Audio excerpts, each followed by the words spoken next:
If he takes one more step, we surrender. The voice echoed across a chamber built from crystal and starlight, where representatives of 100 worlds sat frozen, their eyes fixed on a single projection hovering above the floor. A lone human figure standing motionless against the cold vacuum-lit horizon of a distant moon. His name was Ethan Cole, and 3 weeks ago, no one in this room had ever heard it. Now, entire fleets had been rerouted, treaties paused, and ancient rivalries set aside, all because of where that one man had chosen to stand. The image flickered slightly as solar winds scraped across the sensor feed, distorting the faint outline of his jacket, the worn edges catching the pale glow of a dying star. He didn't look like a conqueror. There was no armor plating, no visible weapon, no insignia marking him as anything important, just a man, shoulders steady, breathing slow, as if the silence around him belonged to him. Behind him, barely visible through drifting particles of ice and dust, stood a second figure, smaller. Still, her posture elegant, even in exhaustion. Her skin carried a soft blue luminescence, like moonlight beneath water, and though the resolution struggled to capture it, her eyes shone with a quiet intensity that none of the gathered leaders could ignore. No one spoke for several seconds, not because they didn't understand the situation, but because they did. One of the elders, his voice thin with disbelief, finally broke the silence. "This is the one." A subtle nod passed among the council. Yes, this was the one, not a general, not a warlord, not even a diplomat, just a human who had interfered where he wasn't supposed to, who had chosen to stay when every logical outcome said he should run. The feed zoomed slightly, focusing on the distance between the man and the approaching fleet. Hundreds of ships, their silhouettes dark against the glow of nearby stars, holding position, waiting. Orders had already been given, weapons were ready, but no one had fired. Because of him, Ethan shifted, just slightly, a small adjustment of balance that sent a ripple through the entire chamber. It wasn't the movement of a fighter preparing to strike. It was something quieter, something far more dangerous. He wasn't afraid. One of the commanders leaned forward, voice low. "Why hasn't he left?"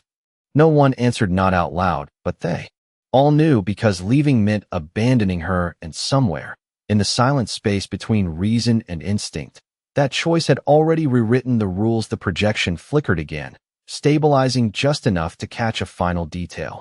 The alien woman stepping closer, not behind him, but beside him. Her presence changed the frame entirely, not protected, not hidden, standing with him.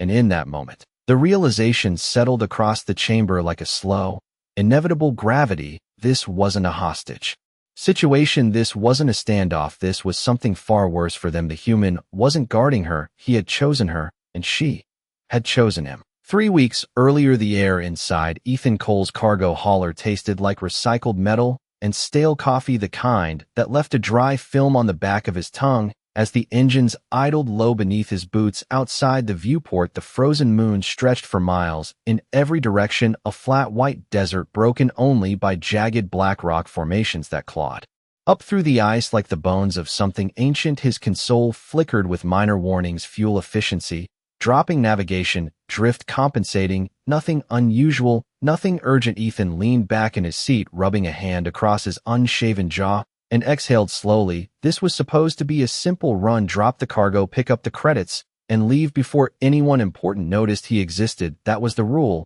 Keep moving, stay small, do not get involved. A faint signal pulsed across his scanner. Not a distress call, not exactly, more like a broken echo repeating at uneven intervals. He frowned, tapping the display, bringing the waveform into focus. It was weak, almost buried under environmental interference, but it was there, steady enough to be intentional. He should have ignored it. Signals like that led to trouble, or worse, someone else's problem. He reached for the throttle anyway. The ship descended with a low mechanical groan, landing struts hissing as they met the ice outside. Temperature indicators dropped fast, -60 degrees Fahrenheit, wind speeds climbing past 50 miles per hour. Even through the reinforced hull, he could hear it, a hollow howl, like the planet itself was breathing. Ethan sealed his jacket, stepped onto the ramp, and felt the cold bite instantly through the fabric. Sharp and invasive, the wind carried fine particles of ice that stung against his face as he moved toward the signal source, boots crunching against frozen ground. Each step felt louder than it should have been in the empty silence. Then he saw her, at first just a shape half buried against a ridge, a distortion in the otherwise smooth landscape.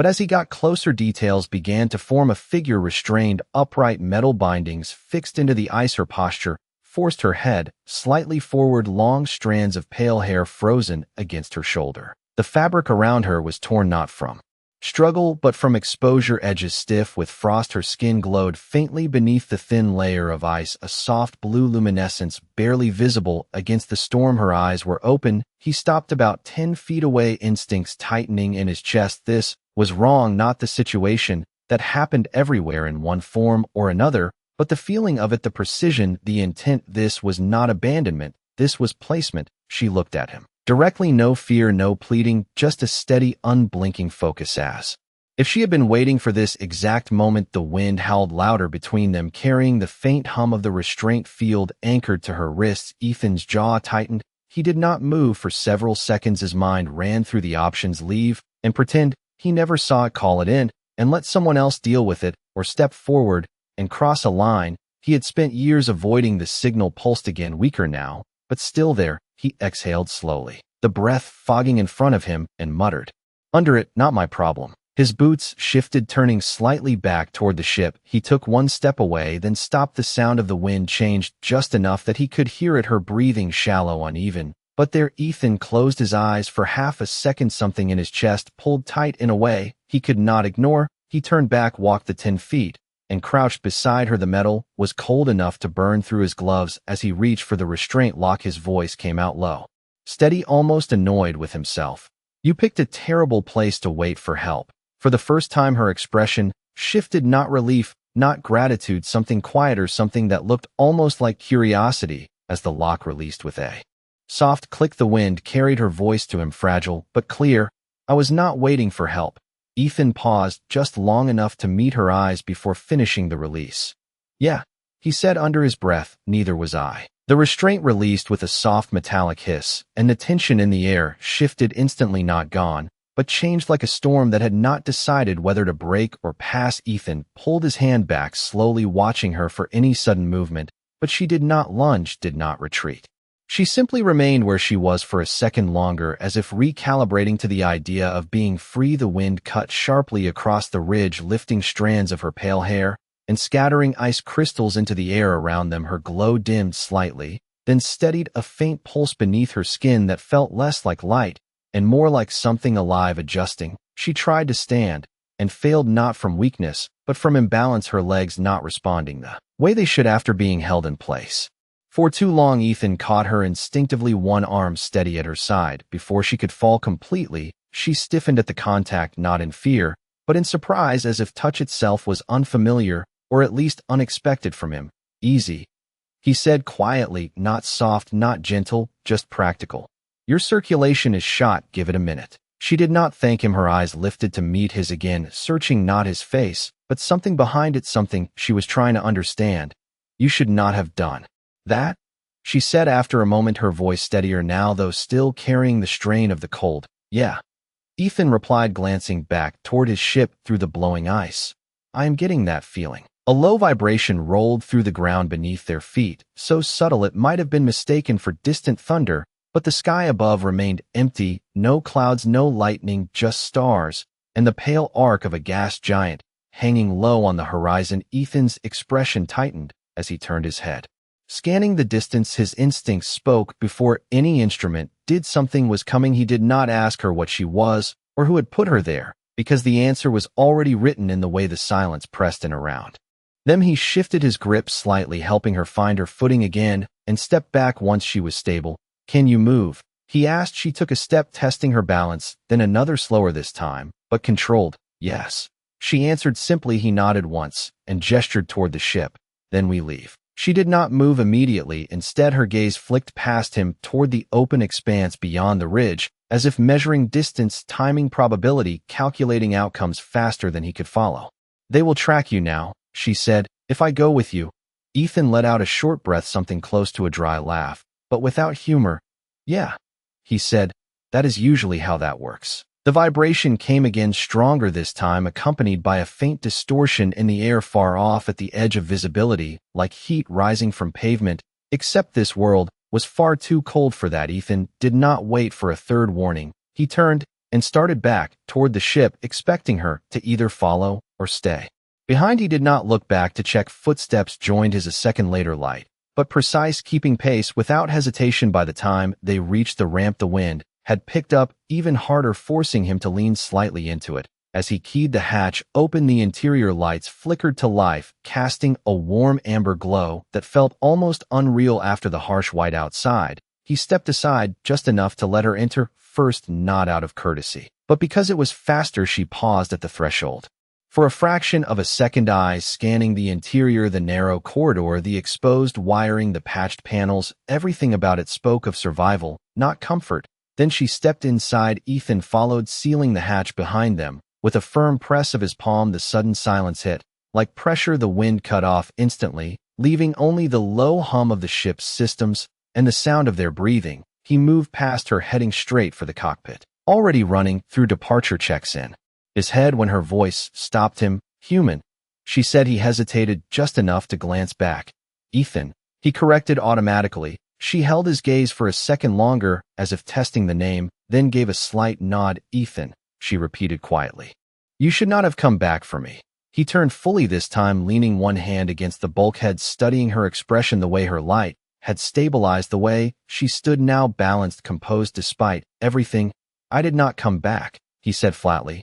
"I just never left." Something in her eyes shifted again, not softer, not warmer, but different, as if a piece of information had just rearranged everything she thought she understood. Outside the hull, the distortion in the distance sharpened into form unseen but undeniable, and for the first time since he landed, Ethan felt the situation settle into something clear and irreversible. He had crossed the line, and whatever was coming next was not going to ask him why. The cockpit lights flickered as Ethan dropped into the pilot's seat, and his hands moved on instinct across the worn controls, power, cycling navigation, recalibrating thrust, vectors, the familiar rhythm grounding him, even as the ship's sensors began to scream warnings in silent flashing indicators across the console. External interference rising fast, signal distortion spiking. Something big was pushing into orbit above them. He did not look at her as he spoke. "Strap in or hold on to something. This is not going to be smooth." Behind him, he heard movement, not clumsy, not hesitant, but controlled, precise, like someone who had already mapped the space in her mind before taking a step. The seat restraints clicked into place with a soft mechanical snap, and for a moment there was nothing but the hum of the engines building, pressure under his feet. Outside the viewport, the white horizon warped slightly, the distant distortion folding inward, as if space itself had taken a breath. Ethan exhaled slowly and engaged the thrusters. The ship lifted with a sharp vibration, ice and dust scattering beneath it in a spiral. As they broke contact with the surface, acceleration pressed him back into the seat, not violent, but firm enough to remind him how little margin he had left. Fuel reserves hovered just above minimum. He angled the nose upward, cutting through the upper atmosphere, as the sky shifted from white glare to deep black, scattered with cold, distant stars. Then the first shadow appeared. It did not arrive like a ship entering view. It unfolded, a dark silhouette stretching across the stars, until it resolved into something massive, smooth, angular surfaces, absorbing light instead of reflecting it, followed by another and another, until the entire forward display filled with them. Formation perfect, spacing precise, no wasted movement. They were not searching, they already knew exactly where he was. Ethan's jaw tightened as his fingers hovered over the NAV controls, plotting escape routes that closed as quickly as he found them. Jump calculations failed one after another. Interference too strong, distance too short. He could try to run on sublight, but against that kind of formation it would not matter. They would not need to chase him, they would simply wait. He leaned back slightly, letting out a slow breath through his nose. "You have got some very dedicated friends," he said dryly. Behind him her voice came calm, steady, without panic. "They are not here for me." That made his hand pause just for a fraction of a second before continuing across the console. "That is not better," he muttered. The comm panel crackled to life without being activated, a low tone preceding a voice that filled the cockpit, not loud, not aggressive, just absolute.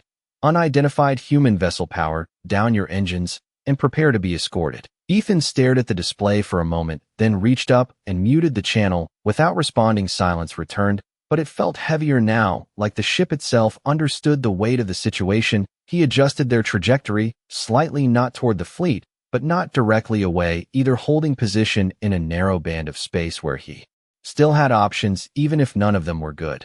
You said they would track me, he said, keeping his tone even. You did not say why. There was a brief pause behind him, then the faint sound of her shifting in the seat. Because of what I am, she replied. Or because of what I represent. Ethan let out a quiet breath, almost a laugh, but without humor. Yeah, I figured it was not random. The ships ahead adjusted subtly, not closing distance, not opening it, just aligning, as if preparing for something larger. Something coordinated. He watched the movement, carefully reading intent the way he always had in situations that balanced on a knife edge. They were waiting for him. The realization settled in slow and heavy. He was not being chased, he was being positioned. He leaned forward slightly, hands resting on the controls, but not moving for the first time since takeoff. Completely still outside, the star seemed farther away, dimmer against the looming shapes ahead. All right, he said quietly, more to himself than to her.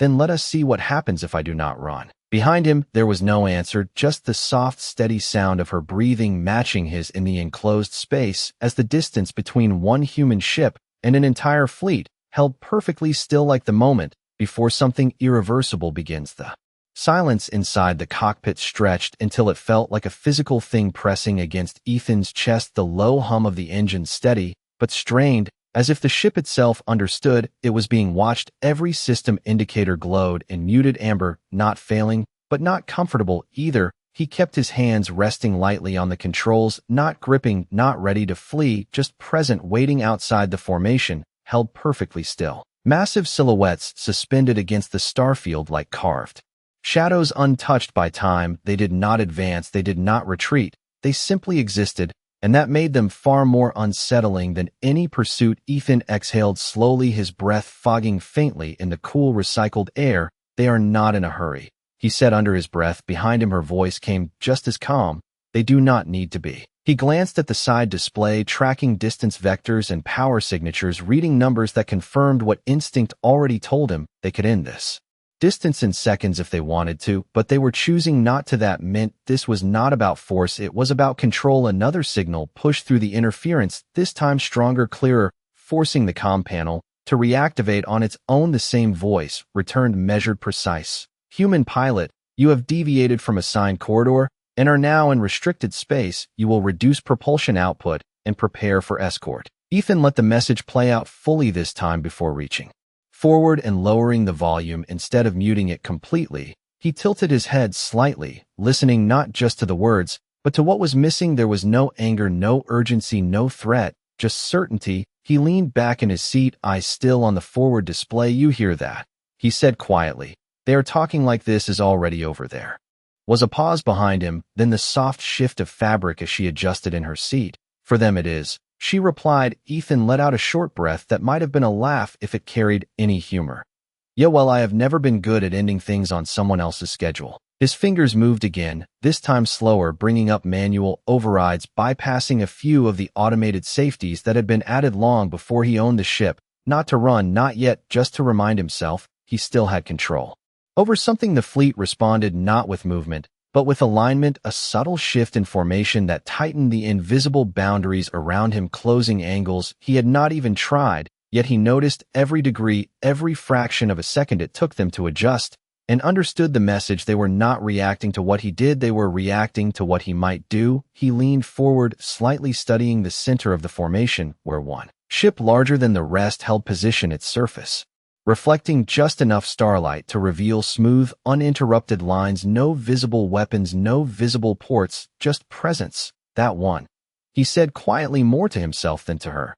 That is where this comes from. Behind him, there was no denial. Yes, she answered simply. Ethan nodded, once eyes narrowing, just slightly, as something shifted in his thinking. Not panic, not fear, something quieter, something more deliberate. He reached for the comm panel again, this time not to silence it, but to respond. His voice when he spoke was calm, even almost casual. This is Ethan Cole, he said.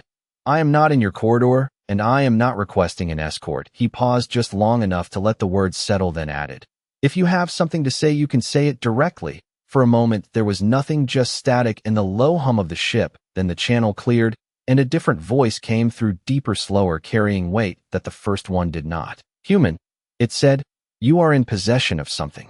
That does not belong to you. Ethan did not look back at her as he answered. She is not something. The silence that followed was different, not empty, but heavy, as if the entire fleet had paused at once considering that. Single correction, and for the first time since he left the surface, Ethan felt the balance shift just slightly, not in his favor, not yet, but no longer entirely against him. The silence after his words did not feel empty anymore. It felt observed, as if every sensor, every unseen eye across the fleet had shifted focus entirely onto him. Ethan kept his posture relaxed in the seat, but his awareness sharpened. Every small fluctuation in the ship's systems, every faint vibration in the hull translated into information he could not afford to ignore. The voice returned, not immediately, but with deliberate timing. That distinction is not yours to make, it said, calm, unyielding. Ethan tilted his head slightly, eyes still fixed forward. Funny thing about that, he replied quietly. I already did. Behind him, there was no movement, no interruption, just the steady presence of her in the space, like a second gravity field, subtle but impossible to ignore. The ship's internal temperature adjusted automatically, a soft rise in warmth responding to her physiology, though he had not programmed it to do so. He noticed anyway, and did not comment. Outside, the central vessel shifted for the first time, not advancing, but turning just enough that its surface caught the distant starlight, revealing faint geometric patterns embedded across its hull, lines that looked less like armor and more like language. Ethan narrowed his eyes slightly, recognizing design not built for intimidation, but for meaning. This was not just a warship, it was a statement. The comm channel pulsed again, the same voice, now carrying something new, not emotion, not quite, but wait. You do not understand the position you have placed yourself in, it said. Ethan let out a slow breath through his nose. I understand it just fine, he answered. You want her back, and you are not used to being told no. There was a pause, longer this time, as if the response required recalculation. She was not taken from you by force, the voice continued. She was removed according to law. Ethan leaned back slightly, one hand resting loosely near the throttle, not touching it. Yeah, he said. I have seen a lot of laws that look real good until you stand next to the person they are applied to. The silence that followed stretched again, but it was different now, not controlled, not perfectly measured. Something had shifted, not enough to break the structure of the moment, but enough to create a crack in it. Behind him, her voice came softer than before, not weak, just quieter, as if the conversation was no longer meant for the fleet. You should not challenge them, she said. They will not yield. Ethan did not turn around, but his expression changed just slightly, the edge in it easing for a fraction of a second. I am not asking them to, he replied. I am just not moving. Outside, the formation adjusted again, almost imperceptibly, but he caught it, a narrowing of space, a tightening of invisible lines, closing him into a corridor that led nowhere but forward toward the central ship. He recognized the tactic immediately, not force, not yet, but direction. They were guiding him. Without touching him, he let his fingers hover over the controls again, then stopped himself. He could fight the path, try to break out, test the edges of their patience, but that would confirm something he was not ready to give them. Yet instead, he leaned forward slightly, eyes tracking the corridor forming ahead. All right, he said quietly. If you want me to go somewhere, you are going to have to be a little more specific. The response came faster this time, the voice no longer distant, but closer, clearer, as if it had stepped forward inside the vast structure of the fleet.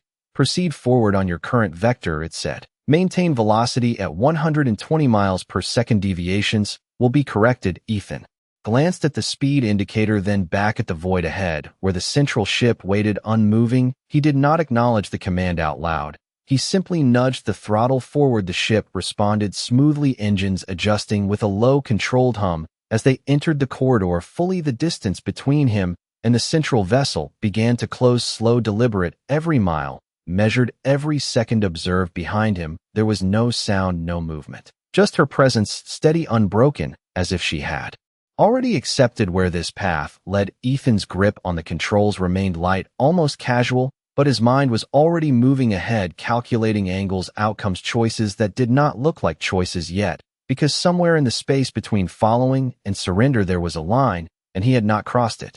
The ship moved forward at exactly 120 miles per second, the number steady on the display, like a heartbeat that refused to change. Ethan watched it without really seeing it, his attention pulled instead to the scale of what waited ahead. The central vessel did not grow larger in the way normal objects did. It unfolded, revealing layers of structure that had been invisible at a distance, surfaces sliding past each other in silent precision until the shape resolved into something too vast to fully process from a single angle. It was not built for speed or combat. It was built to endure, to command, to exist long after everything around it had changed. The corridor around him tightened further, not physically, but perceptually. The other ships holding position in perfect alignment, creating a path that felt less like open space and more like a controlled passage. He could feel it in the way his instincts reacted, a quiet pressure at the base of his spine telling him he was no longer navigating freely. He was being guided into a place where choices would be limited by design. Behind him, she spoke again, her voice lower now, as if the closer they got, the more the words mattered. "That vessel is not a warship," she said. "It is a seat of authority." Ethan let out a slow breath. "Yeah, I figured it was not just here for decoration," he replied. His eyes tracked the faint patterns along its surface, the geometric lines shifting slightly as their angle changed, forming symbols that almost made sense if he stared long enough, like a language that did not want to be read directly. "You have been here before," he added, not as a question. She did not answer immediately, and that told him enough. When she did speak, her voice carried something new, not fear, but memory. "Not inside," she said, "only near." The distance closed further. The ship's sensors began to struggle again, not from interference this time, but from overload. Too much data, too many signals layered on top of each other until the system could not decide what to prioritize. Ethan switched to manual readings, relying on simpler metrics: speed, distance, relative motion, things that could not lie to him as easily. The comm channel remained silent now, which felt more intentional than before, like a door that had already been opened and was waiting for him to step through. He adjusted his posture slightly, one hand resting on the console, the other hovering near the throttle, not to change speed, but to feel the vibration through the metal, the subtle feedback that told him how hard the engines were working.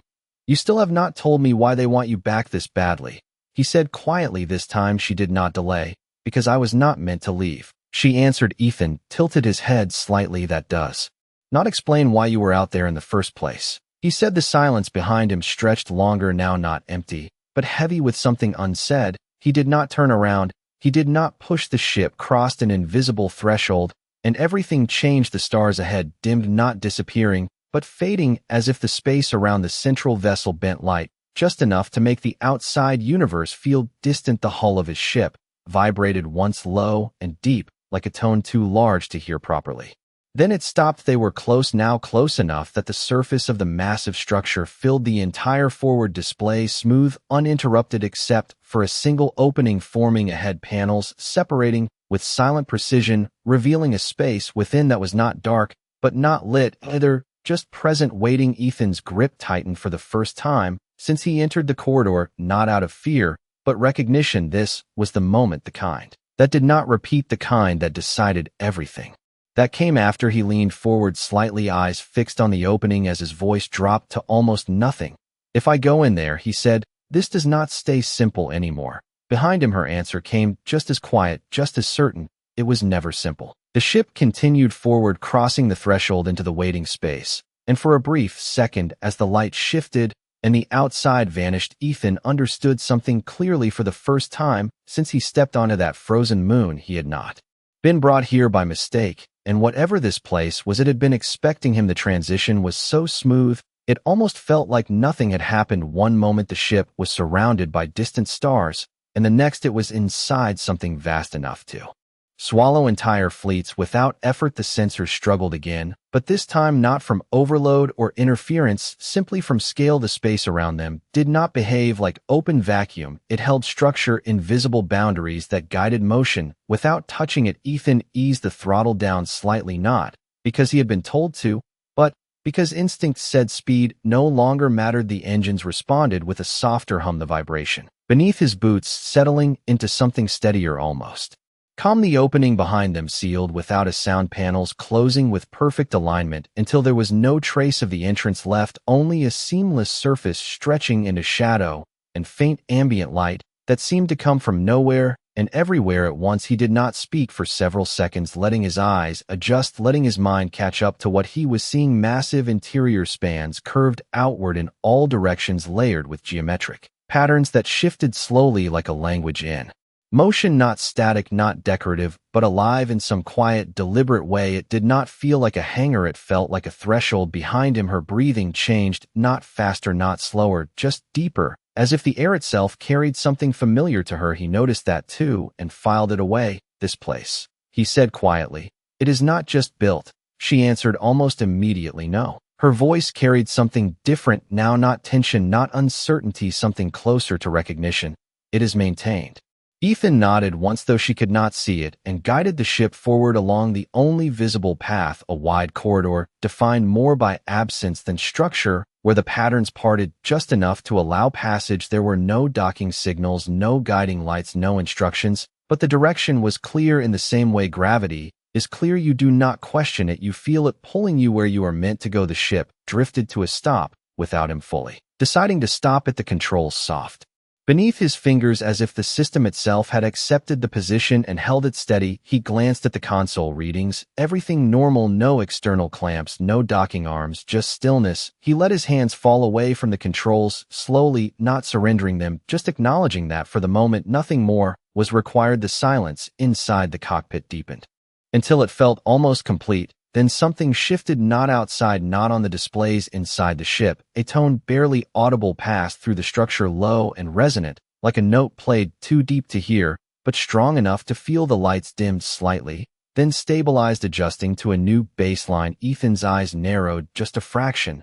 That is new, he said quietly behind him. She did not answer right away, and that alone told him this mattered more than anything before. When she finally spoke, her voice was softer than he had heard it, yet not weaker, just closer. They know we are here, she said. Ethan let out a slow breath, his gaze lifting from the console to the open space ahead, where the patterns had begun to shift again, not randomly, not slowly this time, but with purpose. Sections of the vast interior aligned, forming a structure that had not been there seconds before, a platform or something like it, emerging from the seamless geometry until it became a defined place, a destination. He studied it for a moment, then stood from his seat, the movement deliberate, unhurried, as if rushing would mean giving something away he was not ready to lose. He reached back and grabbed his jacket, pulling it tighter around him out of habit more than necessity, then paused, one hand resting briefly on the back of the pilot chair. You coming? He asked without turning. There was no hesitation in her answer. Yes. He nodded once more to himself, then stepped toward the hatch, each footstep quiet against the metal floor, but heavy with the understanding that whatever waited beyond that door had already made its decision about him. The hatch released with a soft hiss, and the air beyond felt different, not colder, not warmer, just still, like a room that had been waiting a very long time for someone to enter. Ethan stepped forward without looking back, and this time he did not stop. The air beyond the hatch carried no scent, no temperature shift, no pressure difference, and yet Ethan felt it immediately, like stepping into a space that did not belong to him. The surface beneath his boots was smooth, but not metallic, not stone, not anything he could name. It responded subtly to his weight, not moving, but acknowledging each step as if it were aware of him. The vast interior stretched outward in all directions, but his focus narrowed instantly to the platform ahead, now fully formed, where the shifting patterns had settled into stillness for the first time since they arrived. It was not empty. Figures stood there, tall, motionless, arranged in a formation that felt less like defense and more like judgment. Their forms were precise, almost symmetrical armor, or something like it, shaped in clean lines that reflected faint ambient light without revealing what lay beneath. No weapons were visible, but that did not make them less imposing. It made them intentional. Ethan slowed his pace slightly, not stopping, just adjusting, measuring distance the way he always did in unfamiliar territory. Behind him, he could hear her footsteps, softer than his, but perfectly steady, matching his direction. Without hesitation, he did not look back to check. He did not need to. As they moved closer, the figures did not react, not with motion, not with sound, but the space itself seemed to tighten around the moment, the quiet becoming heavier, more focused, until it felt like the entire structure was watching through them, not just at them. Ethan came to a stop a few feet short of the platform, not because he was told to, but because something in the alignment of the space made it clear this was where he was meant to stand. He slipped his hands into the pockets of his jacket, not as a gesture of ease, but to keep them still, to prevent any movement from being misread as something Else the silence held for several seconds. Then one of the figures stepped forward, not fast, not aggressive, just deliberate. Each movement carried weight, not physical, but authoritative like gravity shifting direction as it approached. When it spoke, the voice did not come from a visible source. It resonated through the space around them, deep and controlled. You have entered a restricted domain without clearance. It said. Ethan tilted his head slightly, eyes tracking the figure without lowering his posture. Yeah, I got that impression. He replied calmly. There was a pause, not long, but noticeable, as if the response had not aligned with expectation. You were instructed to surrender control of your vessel. The voice continued. You did not comply. Ethan let out a slow breath, his gaze flicking briefly toward the structure behind the figure, then back. You gave me a direction, not a reason, he said.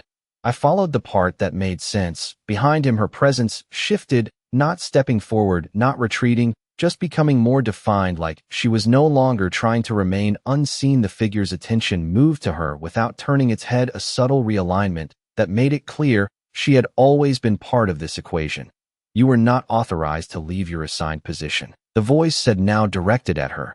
Your removal has created instability across multiple sectors. Ethan's expression tightened slightly at that, not from surprise, but from confirmation. He glanced back at her for the first time since stepping outside the ship. Her glow had stabilized fully. Now the soft blue light steady beneath her skin, her posture upright, composed, her eyes fixed on the figure ahead, not defiant, not submissive, just certain.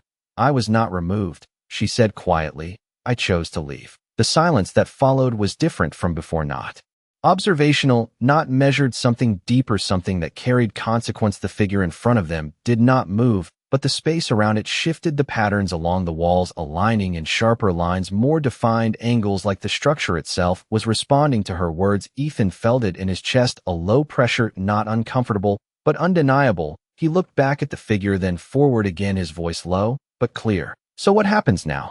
He asked. There was no immediate answer, but the weight in the air increased just enough to make the absence of a response feel like one, and in that silence Ethan understood something important. This was not a negotiation, this was a moment of decision, and it was not entirely his to make. The silence did not break, it deepened, until even the faint hum of the structure seemed to withdraw, leaving only the presence of the moment suspended between them. Ethan felt it settle across his shoulders, not as pressure, but as weight, the kind that comes when something irreversible is about to be decided. He did not move, his stance steady, his breathing, even his gaze fixed forward, as if shifting now would mean surrendering ground. He had not agreed to give. The figure in front of them remained still, but the patterns across its surface began to change, lines converging, forming shapes that carried meaning. Even if he could not translate them fully, he understood enough. This was not a conversation anymore, this was a process. Behind him, she stepped forward, not past him, not in front of him, but beside him, the distance between them closing until they stood aligned. Without touching, her glow intensified slightly, not brighter, but clearer, like something inside her had settled into place. The figure acknowledged the movement, not with motion, but with focus, the entire structure seeming to recalibrate around her position. Choice, the voice said slowly, as if testing the word itself, is not granted within this domain, it is assigned. Ethan let out a quiet breath through his nose, his lips pressing into a thin line. Yeah, I figured you would say something like that, he replied. His tone was not confrontational, not mocking, just steady, like he had already decided how much this would matter. The air shifted again, not physically, but perceptually, the space narrowing around them, drawing attention to the alignment of their bodies, the fact that they stood together, not separate, not divided. The figure spoke again. You have interfered with a controlled outcome. Your presence has altered a necessary sequence. Ethan tilted his head slightly. Funny thing about sequences, he said, they tend to assume everyone is going to follow along. The pause that followed was longer than before, not empty, not uncertain, something else, something that felt almost like resistance to what had just been said. The subject will be returned to designated position, the voice continued. You will disengage. Ethan's jaw tightened just enough to register, but his posture did not change. He did not look at her. He did not need to know. He said simply. The word did not echo, it did not rise, it just existed exactly where he placed it. The structure reacted not with sound, but with alignment. The patterns around them sharpened, angles forming precise geometric boundaries that locked into place around the platform, not trapping them. But defining them, the figures behind the first shifted in unison, a single step forward, not aggressive, not threatening, just closer enough to change the balance of space. Ethan noticed every detail, the timing, the distance, the intent, and chose not to respond to any of it. He remained where he was. The voice returned deeper, now carrying something that had not been there before. Not anger, not yet, but something closer to inevitability. "You do not possess the authority to refuse," it said. Ethan exhaled slowly, his shoulders relaxing just slightly, as if the tension had reached its limit and found nothing left to push against. "I am not trying to possess anything," he replied. "I am just standing here." Behind him her voice came again, not quiet now, not distant, but present, fully present. "I will not return." She said the words landed differently than anything before, not because of volume or force, but because of certainty. The structure responded immediately, the patterns across the walls shifting faster, now lines intersecting, forming complex arrays that pulsed with restrained energy. The figures did not move, but the space around them changed, as if preparing for a different outcome, one that had not been the original design. Ethan felt it clearly, now the moment tipping not toward resolution, but toward escalation. And still he did not step back, did not raise his hands, did not do anything that could be read as compliance or defiance. He simply remained. The voice spoke again, slower this time, more deliberate. "Then a correction will be made." Ethan's gaze did not waver as he answered. "Yeah," he said quietly. "I figured that too." And for the first time since stepping into this place, he shifted, not away, not forward, just enough to stand fully beside her, their positions equal, their presence aligned, as if the line between them had never existed at all. The shift came without sound, without motion, without warning. One moment the space held them in quiet balance, and the next it changed entirely, not through force, but through certainty. The patterns across the walls accelerated, lines folding into each other faster than the eye could track, forming structures that felt less like design and more like decision. Ethan felt it immediately, a pressure that was not physical, but absolute, like standing in a place where outcomes had already been calculated, and all that remained was execution. His breathing stayed steady, his posture unchanged, but something deeper in him recognized what was happening. This was the moment where most people stepped back, where instinct told them to yield to something larger, older, more powerful than anything they could resist. He did not step back. Beside him her presence sharpened, the glow beneath her skin intensifying, not brighter but clearer, as if something within her had stopped holding itself back. The air around them responded, not moving, but aligning, every surface, every line adjusting to her in a way that was impossible to ignore. The figure in front of them did not advance, but its presence grew heavier, the space bending subtly toward it, as if acknowledging its authority, final directive. The voice said, now carrying weight that pressed against the edges of perception itself, "The subject will be returned. The interference will cease." Ethan let out a slow breath, his gaze never leaving the figure. "No," he said again. The word did not rise, it did not push, it simply existed exactly where he placed it and refused to move. The reaction was immediate, not explosive, not chaotic, but precise. The figures behind the first shifted again, this time spreading outward, forming a wider arc around the platform, not closing in, not yet, but redefining the space in a way that made the boundaries unmistakable. Ethan tracked every movement, every angle, every calculated adjustment, and understood the message they were preparing, not to attack, but to enforce. Behind him her voice came stronger, now no hesitation, no restraint. "You speak of directive," she said, "as if it cannot be changed." The structure responded to her words faster than before, the patterns around them reacting in real-time, lines converging toward her position, focusing, narrowing, like a lens sharpening on its subject. The central figure remained still, but its voice changed, not louder, not harsher, but deeper. "You were not created to alter directive," it said. "You were created to fulfill it."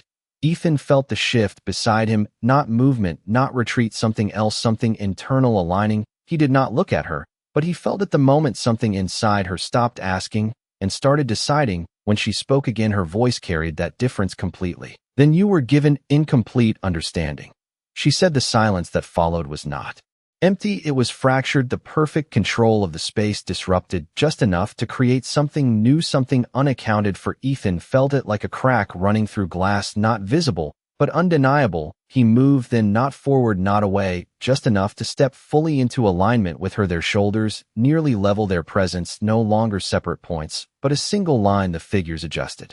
Instantly, the formation tightening, the arc becoming more defined, but still they did not cross the distance, still they did not act, because something in the equation had changed in a way they had not predicted. The voice returned slower now, each word measured, as if recalibrated in real time. Clarify your position. It said. She did not hesitate.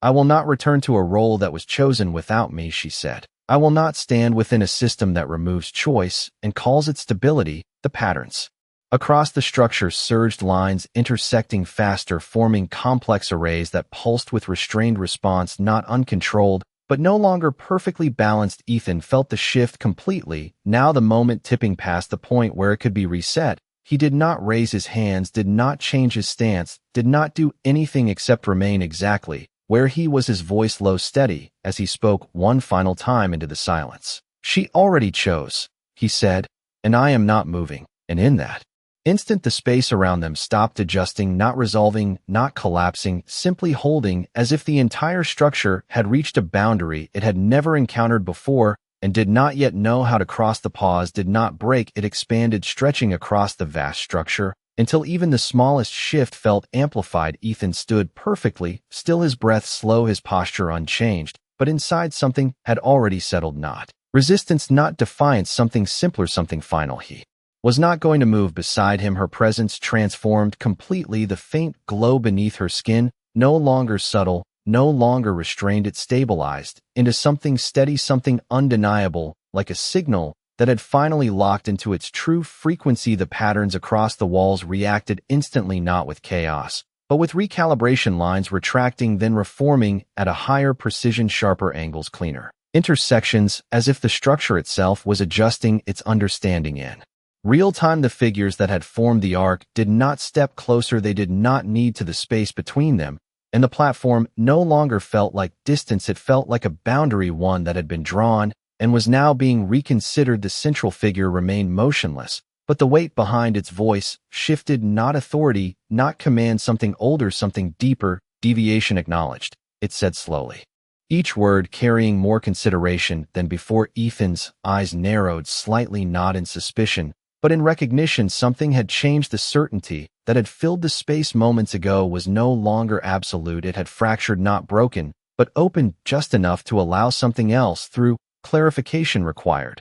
The voice continued, now directed at her. She did not hesitate. She did not step forward. She did not need to. I am not your subject, she said.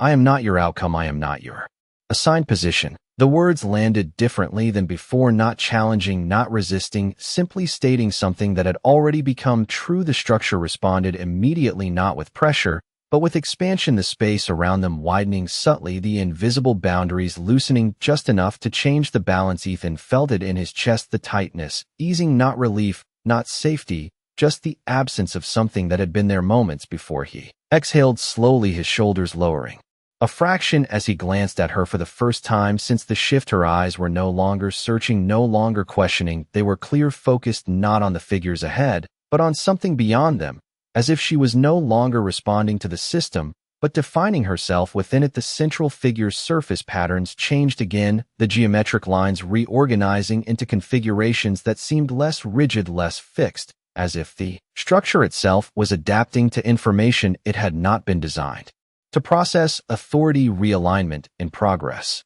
the voice said, the tone no longer absolute, no longer final. Behind the figure, the others shifted, not forward, not outward, but downward, a subtle lowering of stance that changed everything about the moment, not submission, not surrender, but recognition. Ethan's breath caught for just a fraction of a second, not in fear, but in understanding. He had seen power before, real power, the kind that did not need to prove itself, and this was it, not force, not control, but the ability to change the structure itself without breaking it. Beside him, she stepped forward, just one step, not past him, not away from him, but into the space that had opened. Her voice, when she spoke, carried no hesitation, no doubt.